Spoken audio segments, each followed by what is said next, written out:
that the media is spinning. The headline, here it is, quote, "Falling oil prices put a chink in Sarah Palin's armor." Now, I looked at this, and I've searched the article. I haven't been able to find out what the chink is, and I don't mean to say their attacks are wrong by any. I just can't tell what the attack is. The closest I can find to a chink in the article is this. One, since oil prices are down, she might not be able to travel as much, which could hurt her national profile. But I don't think that's the attack. I mean, that was in there. But she's not going to be able to travel, so it's going to hurt her national. Is that the chink in her armor? You got to be kidding me. I don't think she really cares about her travel plans.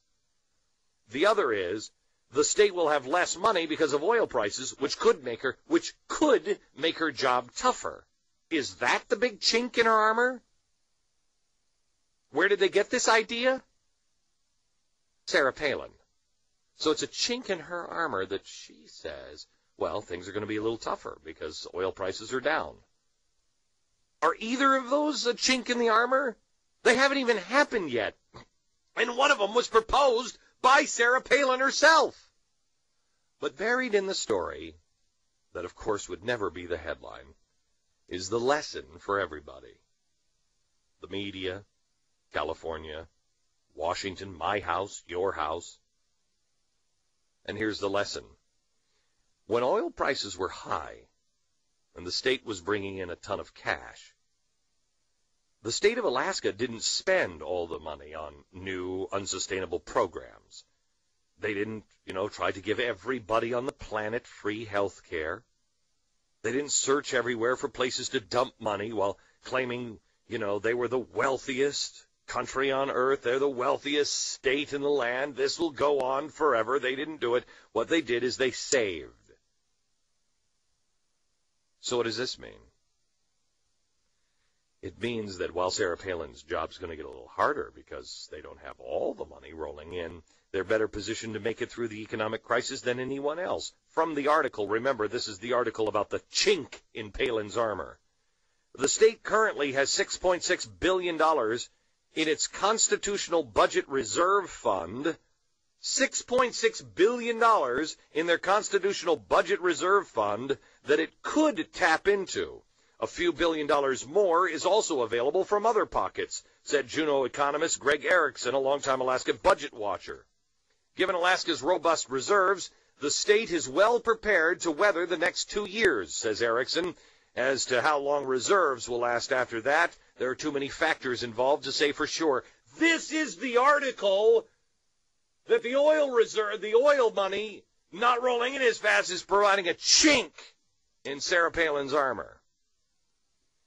I just want to make sure I understand this horrible problem that they face. They can unquestionably get through the next 2 years, and for some undetermined amount of time after that, but California can't make it through the next 2 minutes. Oh yeah, and I forgot to mention this. The state of Alaska has socked away $1 billion in an education fund for the next school year, and education officials say there's another $1 billion that's expected to go into the fund this year. So their 2 years of survival includes putting away $1 billion for future school expenses. And Sarah Palin's reaction to all of this. She's calling for another $268 million to be cut out of the budget. Reductions. She has at least $7.6 billion in a bank account that she could be spending on moose museums named after Sarah Palin. She built the Sarah Palin Moose Museum. But she's still cutting the fat. Now, let's just compare this for a second. Alaska. Does this remind anybody of the Three Little Pigs? Alaska has taken their financial situation seriously over a long period of time. They've been able to put themselves in a position that they can withstand a global economic storm. California was having brownouts and almost going bankrupt when times were good. Now they have basically no chance. They are the American consumer who bought too much house and now can't make the mortgage payments. Maybe Alaska, that greedy, oil-rich Alaska should bail California out. Well, they are. Alaskans are sending their money to Washington, and Washington is sending it to California. Alaska, the person who saved the money, made a hefty down payment on their house, didn't get an interest-only loan, now perfectly positioned to handle a lost job or an unexpected medical bill. Oh, that greedy Alaska with all their money. Yeah, all that oil money that Alaska has, that California could have. They have chosen in California not to tap their own resources, ignoring all the harm that they have done to their state and to our country. If they tap their own oil resources, they could pay for all of the budget problems that they have. They could cover the budget deficits if they tap their own oil resources, but they don't. They chose not to make money on their own resources. They chose to spend the money that they wanted to spend on things they didn't need but wanted to have. They decided that they were going to socialize their state.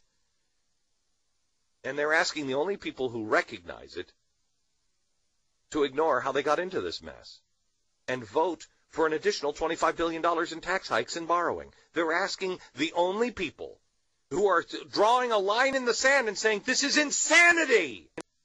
They're blaming it on them and saying, you just won't let us fix this problem. That's like having the arsonist stand outside of the house and the arsonist pointing to the fireman saying, he won't give me any more gasoline. I can stop this fire. Alaska tapped their natural resources. They didn't spend their cash when times were good.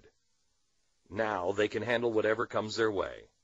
And they're still putting more away and giving a share of oil revenues back to the people all at the same time. California won't even give their tax refunds back. Money that Californians paid in taxes, overpaid, California is sending them an IOU. And yet, the media and many Americans look at California as sophisticated and progressive and smart. And Sarah Palin, well, she's crazy. She's stupid. She doesn't know what she's doing. Alaskans, they're moose people. You know they're killing all the wolves now. And did you hear? Their governor had a bad interview with Katie Couric. I mean, who can't handle Katie Couric? When you really think about it, is there any wonder how we got into the middle of this mess? Is there any outrage? Is there any outrage that states who played by the rules, states that are made fun of, states who lived within their means, are now being forced to pay for the states that could cripple us all? Pay for the states that wanted to live their own way. They didn't even want to really help with national defense. Oh, you can't have that recruiting office here. I'm sorry, you can't have any ROTC on campuses. I'm sorry, we're not going to obey that federal law. No, this is a sanctuary city. Why should I spend a single dollar on tax money? Why should I send my kids to Washington so they can go and be sent to California? Why? Why?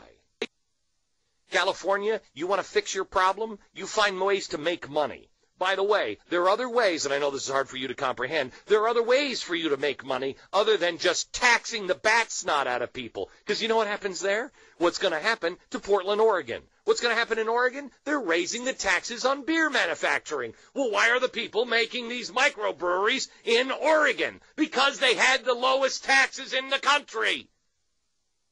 So when you raise the taxes, what is it, like 1,900%? When you raise the taxes on these microbreweries by 1,900%, do you think maybe they might